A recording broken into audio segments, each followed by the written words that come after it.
Le journal sur Al24 News, merci de nous rejoindre pour cette édition. Voici les titres. Washington appuie l'adhésion de l'Algérie au Conseil de sécurité suite à son élection pour le mandat de 2024 à 2025.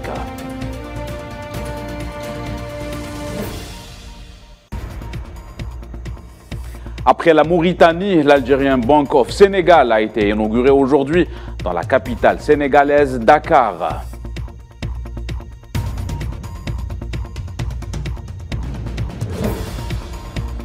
Le président du Conseil de la Nation algérien Salah Goudjil signe le registre des condoléances au nom du président Abdelmadjid Tebboune à l'ambassade de Libye en Algérie.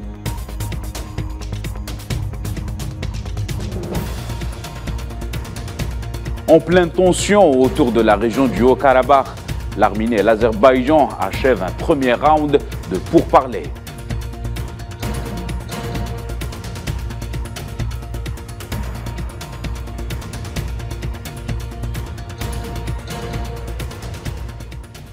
Voilà pour les titres. Bonsoir à tous. Le président algérien Abdelmadjid Tebboune a quitté New York aujourd'hui à l'issue de sa participation aux travaux de la 78e session de l'Assemblée générale des Nations unies. Le président Tebboune avait prononcé un discours à la tribune onusienne durant les travaux de la session ordinaire de cette nouvelle Assemblée. Et je vous le disais en titre, Washington appuie l'adhésion de l'Algérie au Conseil de sécurité, un appui qui traduit le travail de la diplomatie algérienne et son approche pacifique pour le règlement des conflits, notamment pour ce qui est de la crise au Niger. Safouane Ben Sabri. Le règlement des conflits par la voie diplomatique, la non-ingérence dans les affaires internes et la priorité à la voie pacifique avant la voie armée, ce sont là les lignes de conduite historiquement adoptées par l'Algérie sur la scène internationale et dans ses relations avec ses partenaires. Washington n'a pas manqué d'exprimer son soutien à la politique étrangère algérienne, une politique dont l'écho se fera plus grand avec la participation de l'Algérie au Conseil de sécurité en tant que membre non permanent pour le mandat 2024-2025. Nous accueillons l'Algérie autant que membre non permanent du Conseil de sécurité, mais ce n'est pas suffisant. Nous souhaitons voir des pays tels que l'Algérie participant dans toutes les organisations internationales et commissions des Nations Unies, car en effet notre administration observe qu'il est temps de mettre en place des réformes au sein des Nations Unies. Nous en parlons depuis longtemps, mais il est temps de passer aux actes. Le soutien de Washington à la politique internationale de l'Algérie est le résultat d'une diplomatie algérienne active sur le plan régional, notamment concernant la crise récente au Niger. Nous voyons que l'Algérie et désormais son gouvernement jouent un rôle important pour la sécurité et la stabilité dans la région. Et nous devons remercier le gouvernement algérien, en particulier pour son attention concernant ce qui se passe au Niger. L'histoire de la diplomatie algérienne témoigne de son attitude proactive et à même de proposer des solutions pacifiques aux conflits dans son environnement proche et lointain. Comme vous le savez, l'Algérie a été élue pour être membre non permanent du Conseil de sécurité pour l'année 2024 et 2025, tout comme elle a été élue pour siéger au sein du Conseil des droits de l'homme. Par ailleurs, la présence du président Abdelmadjid Tebboune à cette Assemblée générale est importante. L'Algérie a une longue expérience diplomatique dans le règlement des conflits. Le soutien des États-Unis au rôle joué par l'Algérie sur la scène internationale témoigne de la confiance portée en l'approche algérienne mesurée et équilibrée dans un monde de plus en plus polarisé. Et en marge de la 78e session de l'Assemblée générale des Nations unies à New York, le président algérien Abdelmadjid Tebboune a rencontré le secrétaire général de l'ONU, Antonio Guterres, ainsi que le président de la 78e session de l'Assemblée générale, Denis Francis. La rencontre s'est déroulée au siège de l'ONU en marge des travaux de l'Assemblée, en présence du ministre des Affaires étrangères Ahmed Attaf et le ministre de la Santé Abdel Harsahi, ainsi que le représentant permanent de l'Algérie auprès des Nations unies, Ammar Benjama.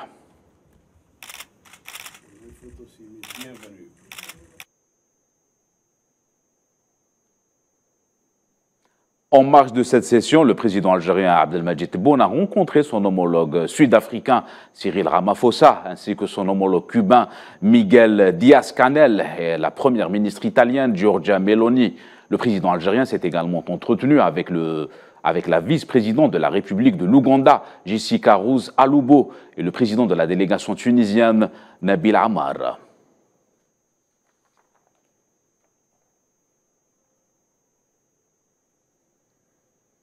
Les ministres des Finances algériens, Aziz Faïd, et du Commerce, Taïeb Zitouni, ont été reçus à Nouakchott par le Premier ministre mauritanien, Mohamed Ould Bilal, en présence du ministre des Finances mauritanien, Issoulmou Ould Mohamed Mbadi, et le ministre du Commerce et de l'Industrie et du Tourisme mauritanien, Marabat Ould Bennahli.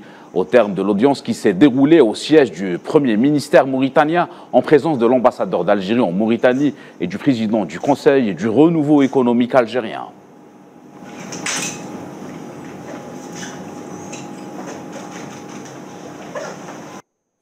Le Conseil des hommes d'affaires algéro-mauritanien a tenu mercredi à Nouakchott sa 6e session sous la présidence du ministre du Commerce et de la promotion des exportations, Taïeb Zitouni, et du ministre mauritanien du Commerce et de l'Industrie, le Marabout Ould Bennahi. La réunion s'est tenue en présence du ministre des Finances, Aziz Faïd, et le ministre mauritanien des Finances, Issoulmou Ould Mohamed Mbadi, et l'ambassadeur d'Algérie en Mauritanie, Mohamed Bennatou, et ce en marge de la visite de travail menée par M. Zitouni et Faïd en Mauritanie.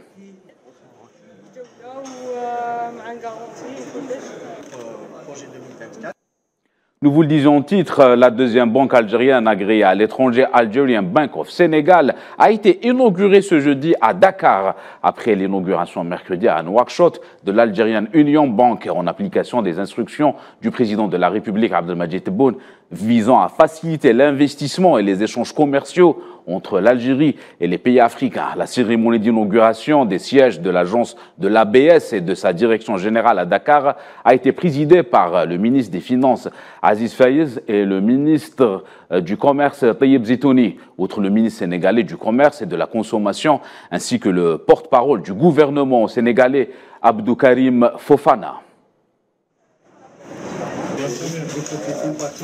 Le lancement de la banque ABS découle de la vision et de la volonté stratégique de leur Excellence, M. Abdelmadjid Tebboune, président de la République algérienne démocratique et populaire, et M. Macky Sall, président de la République du Sénégal, et marque le fruit des efforts conjoints déployés par les autorités algériennes et sénégalaises pour promouvoir une coopération fructueuse et mutuellement bénéfique.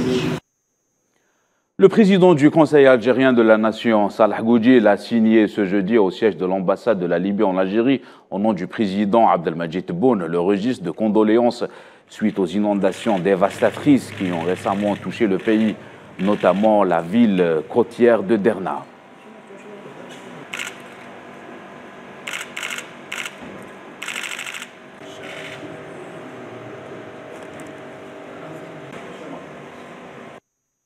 Justement, dans cette ville de Derna, et après le cauchemar des inondations qui ont fait énormément de victimes, les proches des personnes disparues attendent toujours des nouvelles des gens sinistrés, en dépit d'un espoir qui s'amenuise.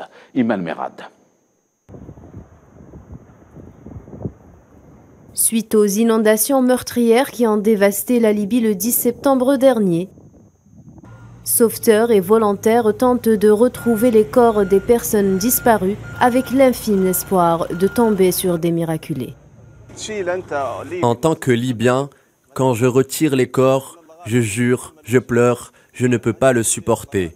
Mais c'est la volonté de Dieu, donc il faut tenir le coup et retirer les corps. Il y avait un corps qui était divisé en 2 parties, juste devant nous. Il n'y a plus qu'à arracher le corps. Que faire ? Un paysage apocalyptique, des odeurs nauséabondes, l'attente des personnes disparues est insoutenable. Ne pouvant ni les pleurer, ni les enterrer, le cauchemar ne semble pas se terminer. Mon souhait maintenant, je veux que mon frère et sa famille me reviennent et rien d'autre. Le jardin de ma maison est endommagé, la chose la plus précieuse pour nous, habitants de Sousse. Je veux mon frère et sa famille, je veux les retrouver et les enterrer. Ils sont sous les décombres. Les opérations de sauvetage se poursuivent. Le bilan des morts et disparus ne cesse de s'alourdir. Des nombres effarants, des habitants dévastés face à une catastrophe naturelle sans précédent. Nous avons récupéré plus de 20 dépouilles dans des cours et des magasins de mon quartier. Ce fut une véritable fiction pour nous le premier jour. Personne ne s'attendait à une telle chose. Une mobilisation nationale et internationale s'active jour et nuit afin d'optimiser les chances de retrouver des rescapés ou simplement les dépouilles des victimes de cette terrible tragédie pour que leurs proches puissent enfin les enterrer en toute dignité et ainsi faire leur deuil. Et la chef de la mission du Haut Commissariat des Nations Unies pour les réfugiés en Libye, Asser Al-Madaïn, a appelé la communauté internationale à soutenir les efforts de secours en Libye suite aux inondations meurtrières et ont dévasté une vaste partie de la région orientale du pays. Des milliers de personnes ont tout perdu, notamment leurs proches. Beaucoup de gens avaient été déplacés avant et ont besoin de tout le soutien qu'ils peuvent obtenir pour surmonter cette tragédie, a noté la responsable onusienne citée dans un communiqué publié sur le site internet du HCR.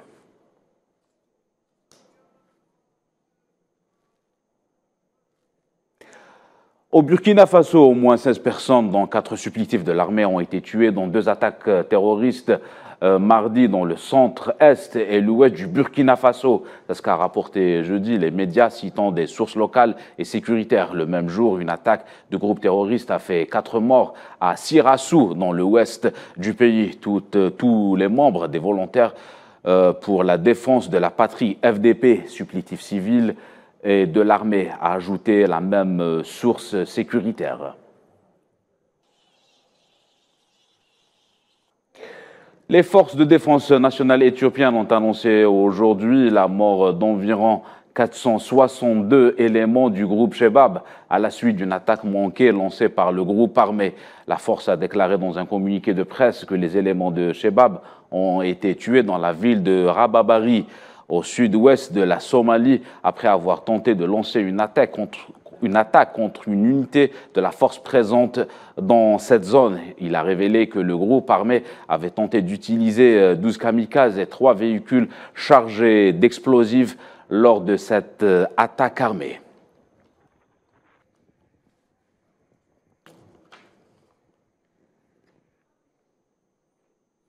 Au moins 8 terroristes ont été tués dans une frappe aérienne lancée par l'armée du Nigeria dans l'état de Borno, dans le nord-est du pays. C'est ce qu'a annoncé Edouard Kapoueket, porte-parole des forces aériennes nigérianes.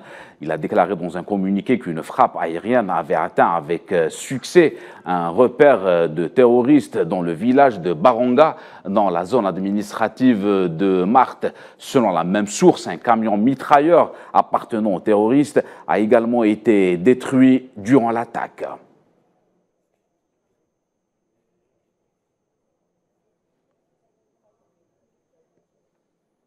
Actualité continentale toujours pour l'Organisation des Nations Unies, le conflit au Soudan est une menace pour toute la région ainsi qu'une situation humanitaire désastreuse où des millions de personnes, en particulier de Khartoum, de Darfour et de Kordofan, n'ont pas accès à la nourriture, à l'eau et aux soins de santé. Pour rappel, depuis plus de 5 mois, un conflit armé oppose l'armée régulière du général Al-Burhan aux forces de soutien rapide dirigé par Hamdan Daglo.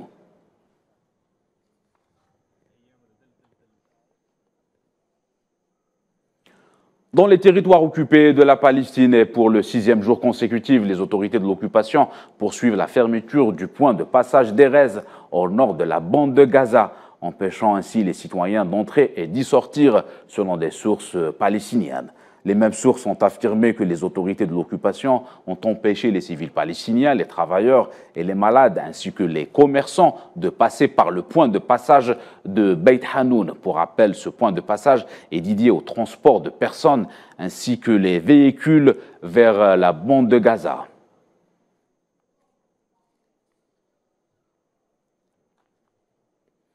Et à Ramallah, un jeune Palestinien a été blessé aujourd'hui par les forces d'occupation lors de la prise d'assaut du camp de Jalazoun au nord de la ville de Ramallah. Les sources locales ont rapporté que les forces d'occupation avaient blessé un jeune Palestinien. En outre, elle a arrêté 2 autres jeunes hommes après avoir perquisitionné leur maison.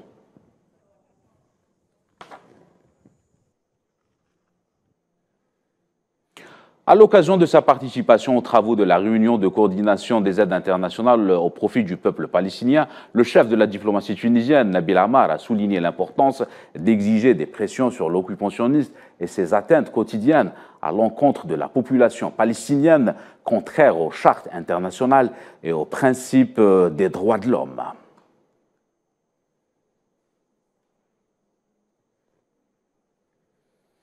L'Ukraine a mis ce jeudi en garde contre des mois difficiles à venir après l'attaque nocturne massive russe qui a visé plusieurs villes selon les sources ukrainiennes. Au même moment, Volodymyr Zelensky est à Washington pour demander plus d'armes puissantes. Le président ukrainien Volodymyr Zelensky est arrivé au Congrès américain où il a débattu d'une possible nouvelle aide militaire et humanitaire. Il doit être reçu par le président Joe Biden.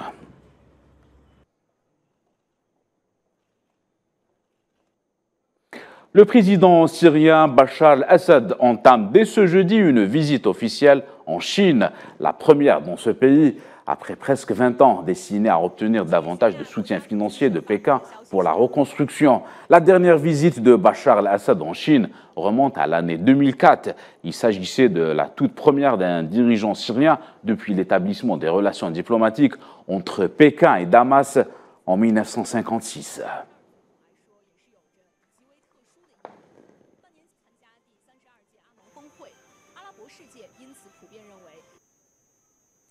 Et selon la porte-parole du ministère chinois des Affaires étrangères, Pékin aspire à porter les relations bilatérales entre la Chine et la Syrie à un nouveau niveau.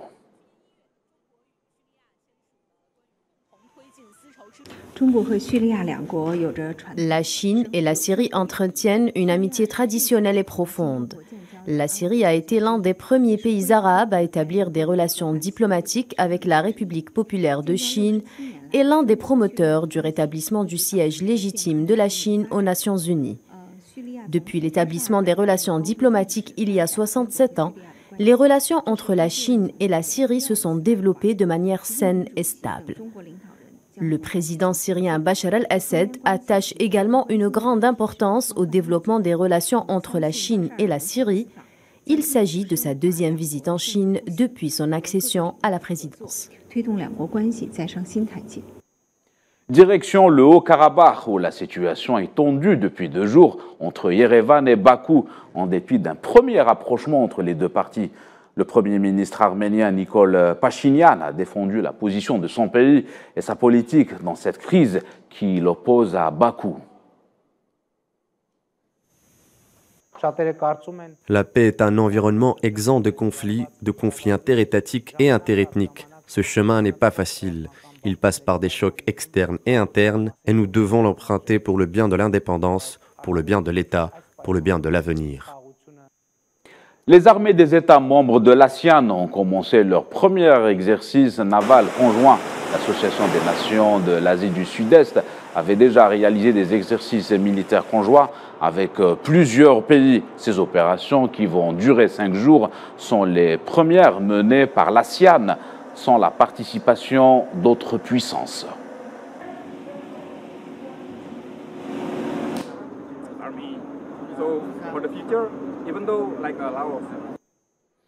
C'est la fin de cette édition. Merci à vous de nous avoir suivis. Excellente soirée à tous.